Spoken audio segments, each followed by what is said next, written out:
Olá, queridos amados irmãos, graça e paz a cada um de vocês, sejam todos muito bem-vindos e que alegria poder nos encontrarmos aqui nesse nosso canal do YouTube para juntos meditar a Palavra de Deus.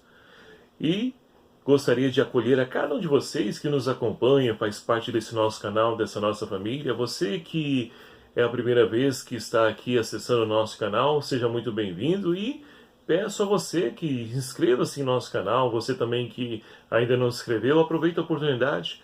É fácil, você não paga nada por isso e é só clicar aqui embaixo em inscrever-se e venha fazer parte dessa nossa família. Ajude-nos também a divulgar esse nosso canal, esse nosso vídeo. Vamos evangelizar através dos meios de comunicação social, aproveitando também esse nosso espaço do YouTube.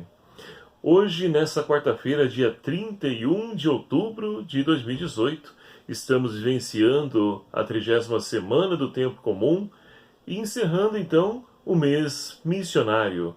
E a liturgia de hoje propõe para a nossa reflexão o Evangelho de São Lucas, capítulo 13, versículos de 22 a 30, que vai nos narrar o seguinte: Naquele tempo, Jesus atravessava cidades e povoados, ensinando e prosseguindo o caminho para Jerusalém.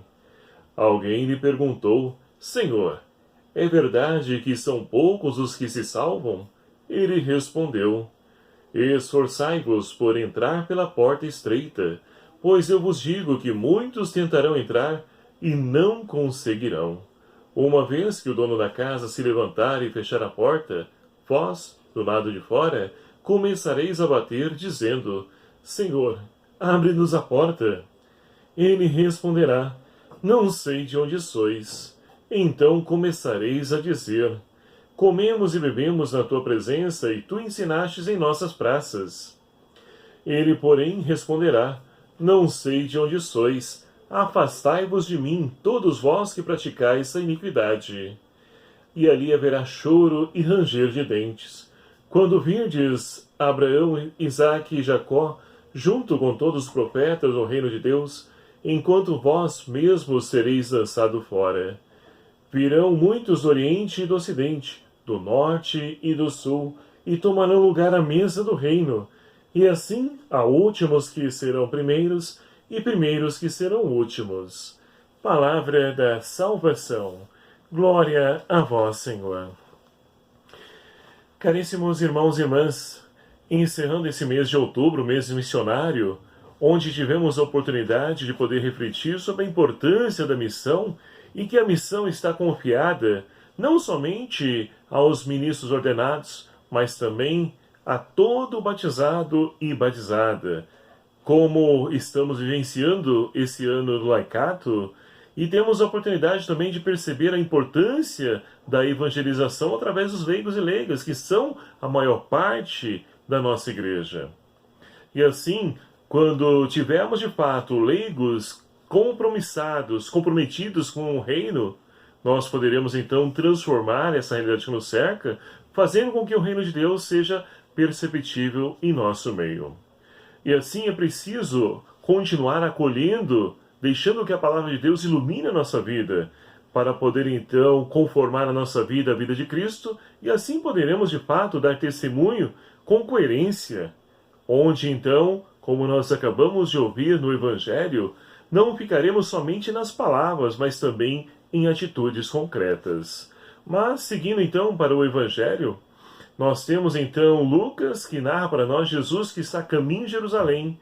E o que tem a ver isso? Ora, ali em Jerusalém, Jesus vai entregar a sua vida, vai consumar o seu projeto, a sua missão, entregando a sua vida na cruz por amor a cada um de nós. Mas, diante disso, ele é interpelado por algumas pessoas e principalmente algumas situações. E hoje nós ouvimos então no Evangelho que alguém pergunta para Jesus se é verdade, se são poucos os que se salvam. E Jesus aproveita a pergunta para poder então nos ensinar, para poder nos mostrar qual deve ser o caminho que nós devemos então adotar para poder seguir. Vai dizer: ora, esforçai-vos para entrar na porta estreita, porque em verdade vos digo que muitos tentarão entrar e não conseguirão. Ou seja, a salvação, meus queridos amados irmãos, não é por méritos nossos, mas é graça de Deus. E depende também da nossa abertura. O primeiro passo é graça de Deus. Segundo passo, aí sim, depende do nosso esforço, do nosso empenho em poder viver essa palavra. E aí então Jesus segue dizendo, ora, quando o Senhor então da casa fechar a porta, vós que estiverdes do lado de fora, não conseguireis mais entrar, e ficarão batendo, Senhor, deixa-nos entrar.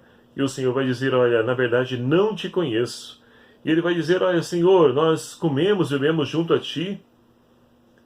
E o Senhor vai dizer, na verdade, não seis de onde sois. Então, meus queridos amados irmãos, é preciso de fato se esforçar, se empenhar para poder viver essa palavra. E é claro que tudo isso é difícil para nós, sim, porque vai exigir de nós conversão, mudança de vida, renúncia.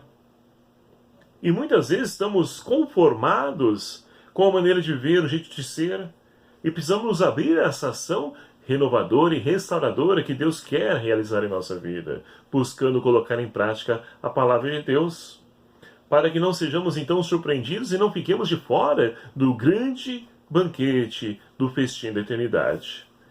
E assim então, segue Jesus dizendo, olha, quando virdes Abraão, Isaac e Jacó junto com todos os profetas do reino de Deus, e vós, porém, sendo lançados fora. Então, poderemos correr o risco, se nós não adotarmos o Evangelho como modo de vida, poderemos então ser lançados fora.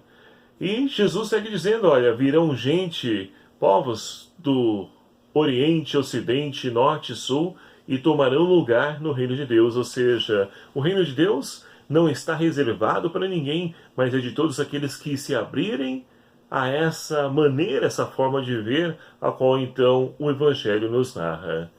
E na primeira leitura de hoje, Paulo também nos chama atenção para o nosso modo de viver. Vai dizer com relação aos filhos, olha, filhos, respeitem vossos pais. Pais, não impunham fardos pesados, mas instruam seus filhos. E é interessante nós percebemos nas famílias de hoje que os pais, no dia de hoje, eles não querem então assumir esse compromisso de instruir, educar os seus filhos, de ser os primeiros catequistas dos seus filhos. E eles então terceirizam a educação dos filhos para os avós, para os professores, a educação religiosa para os catequistas, isso quando levam até a igreja. Então, os pais não podem se omitir diante da sua missão. Por quê? Como você vai cobrar algo depois dos seus filhos se você então não instruiu, não ensinou a ele o caminho correto? E isso tem que ser feito desde pequeno, porque depois de grande torna-se difícil. Não impossível, mas é mais difícil. E aí então, Paulo segue dizendo toda uma relação onde, de fato, Paulo preza o que? A harmonia, a paz, onde Cristo possa, então, aí, transparecer diante dos relacionamentos, seja, então, quanto escravo, patrão, seja como pai e filho, seja como empregado e patrão. Então a harmonia deve prevalecer, porque a vivência do Evangelho não é somente quando nós, porventura, estivermos indo celebrar, vivenciar, participar dos momentos festivos da nossa comunidade, mas o Evangelho deve ser vivido, colocado em prática todos os instantes da nossa vida. Se de fato assim nós o fizermos, com certeza, não porque merecemos, mas Deus irá então nos cumular com toda sorte, bênção e graça, porque como o salmista de hoje, ele nos convida a rezar, o Senhor é fiel à sua aliança. É nessa fidelidade que, como diz, o Senhor cumpre sempre suas promessas. E é justamente nessas promessas de Deus que nós então somos convidados a nos refugiar na certeza de que se ninguém aí fora percebe o bem que fazemos, nós temos um Deus que olha por todas as nossas atitudes e que não passa nada desapercebido diante dos olhos de Deus. Portanto, queridos amados irmãos, abramos o nosso coração para acolher a palavra, deixando que ela frutifique a nossa vida, transforme o nosso modo de ser, de viver, de agir, para que possamos então, quando porventura o Senhor vir, nós possamos então estar dentro e não do lado de fora dessa grande festa a qual o Senhor tem reservado para cada um de nós. Tudo isso vivendo os valores evangélicos, como Paulo diz na primeira leitura, confiante na promessa que Deus cumpre, como o salmista de hoje ele traz para a nossa reflexão. Que Maria Santíssima, nossa Mãe, interceda por nós, nos ajude, para que possamos viver como autênticos discípulos, missionários do Senhor, evangelizando e nos empenhando, nos esforçando para adentrar a porta estreita, evangelizando com as palavras, mas também, principalmente, com a nossa vida. Louvado seja o nome do nosso Senhor Jesus Cristo, para sempre seja louvado. O Senhor esteja convosco, Ele está no meio de nós. Por intercessão de Santa Teresinha do Menino Jesus, abençoe-vos Deus Todo-Poderoso, Pai, Filho e o Espírito Santo. Amém. Um abraço fraterno a cada um de vocês. Até o próximo vídeo, se assim nos permitir. Espero por você.